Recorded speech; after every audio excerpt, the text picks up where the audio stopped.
Hi, it's Andrea from WellAndrea, and I have been bombarded lately with messages about optimizing things to age well.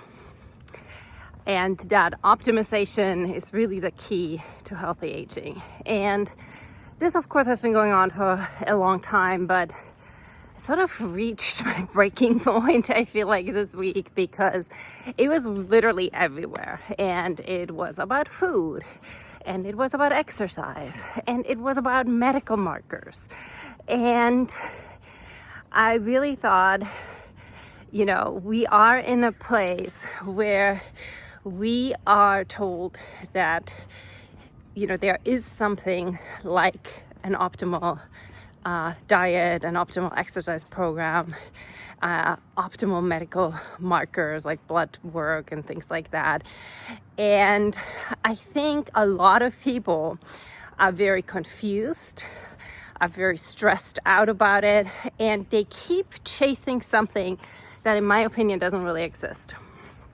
Okay, so when it comes to diet, there's the messages about protein and fiber and, whether to eat vegetables or not eat vegetables or even fiber and everything, right? Everybody has an opinion. And I believe that when it comes to all these things, we are all individuals, and sure, we can do things to increase our chances to age well. But I think when we get to a point where we're trying to optimize everything, control everything, check everything repeatedly, we're really not helping ourselves, we're hurting ourselves. So when it comes to diet, I feel like right now there is this real push about protein, and I do believe protein is important. I do loosely keep track of my protein. And I do know that there was a time in my life when I honestly probably didn't get enough because I didn't pay attention and I didn't really realize how little I was eating. But I think the numbers that are pushed right now are extremely high. And whenever you focus too much on one thing, you lose track of something else. And I think with protein, what a lot of people now are realizing is people are not getting enough fiber because they're so focused on protein.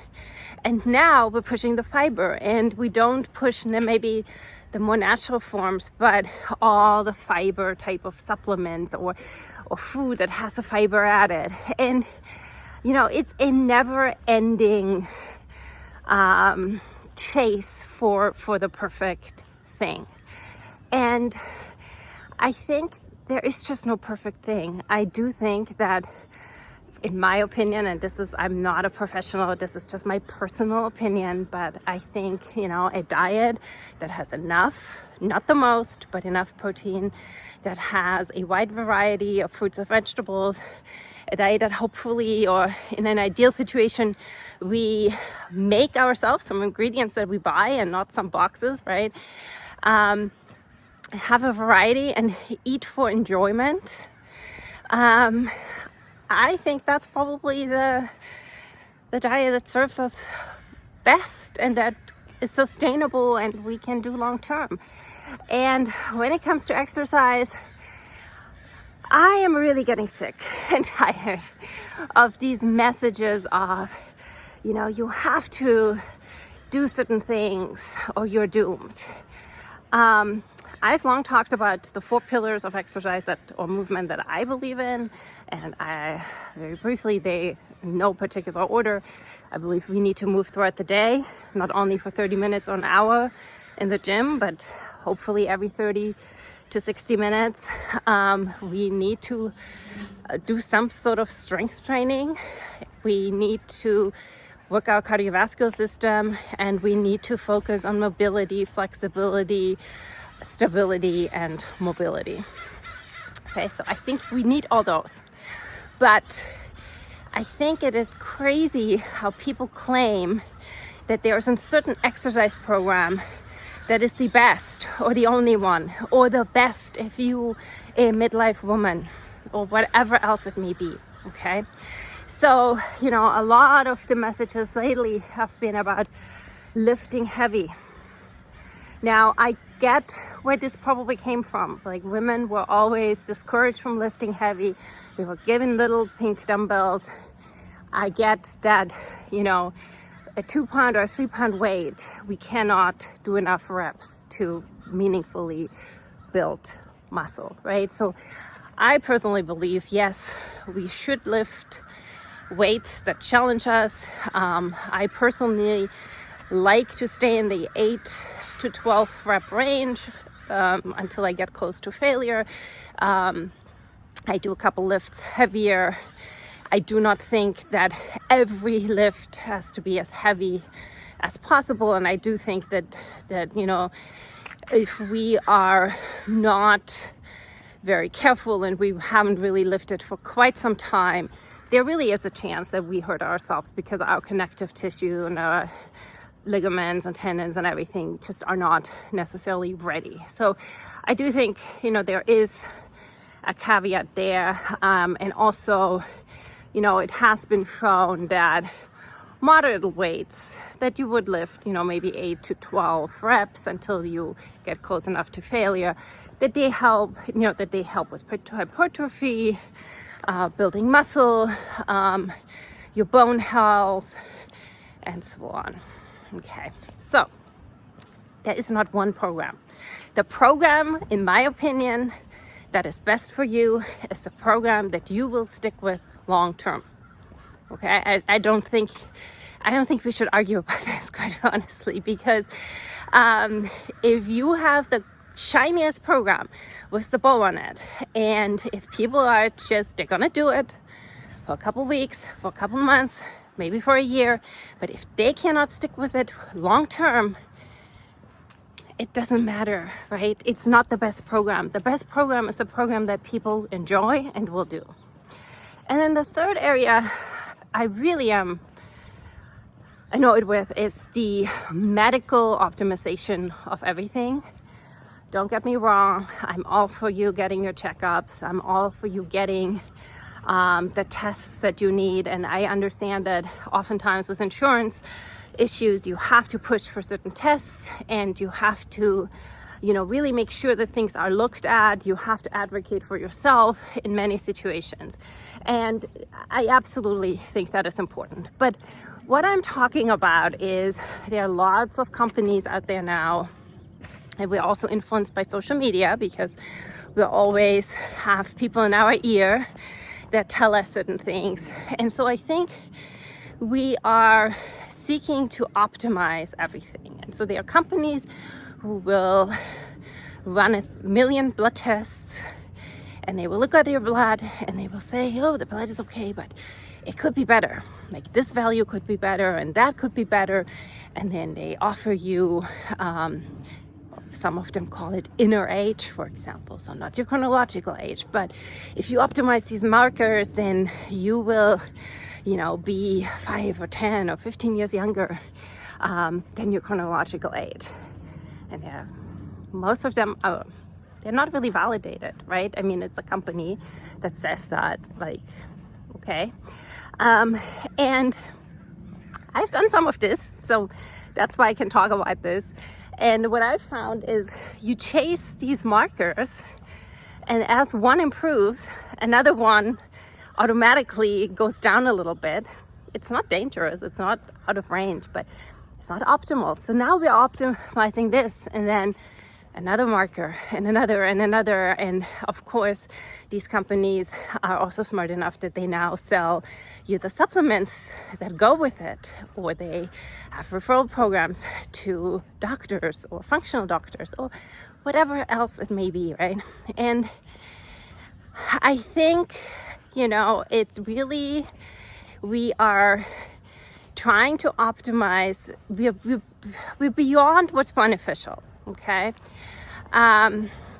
So my dad, when he was in his early 20s, he had a coworker who was about 20 years older, My dad's 90 now, so a long time ago. And he said when he started working with this man, he was shocked because that coworker spoke like an old man, dressed like an old man, looked like an old man, thought like an old man. And my dad was saying, you know, I am so young. I don't want to be old in 20 years. Okay, so very understandable. And honestly, he didn't really have the tools to really help him, you know, stay as healthy as he possibly could have, I believe. And so he sort of used sheer willpower. He tried to, you know, stay young and active through willpower. He was a runner, and it was all sort of like no pain, no gain. I think he didn't really see the value of rest. He didn't really see the value of, you know, maybe actually acknowledging at one point that we have to do a little bit less, right? We can still do a lot of things, but maybe not the same intensity. We need the rest.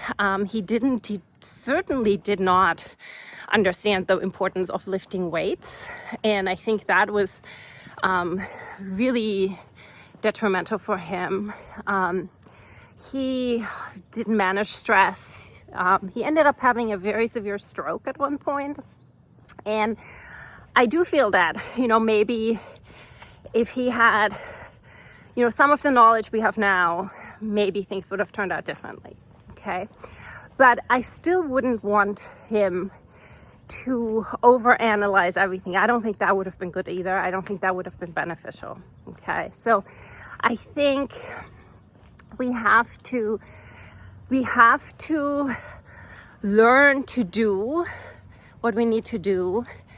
We have to learn to do enough, right, to protect ourselves. But we also have to learn not to do too much. And I have another example. I have a friend in real life who sort of lived in excess for most of his adult life. He ate too much, he drank too much, he partied too much. He moved too little, or not at all almost, until he was in his 40s and he started running. And he started very slow. He was very overweight at the time, but he started running and soon ran 5Ks, 10Ks, half marathons, ultra marathons, and very long distances. He became a running coach. Running became his absolute new identity. And he was an inspiration. People looked up to him.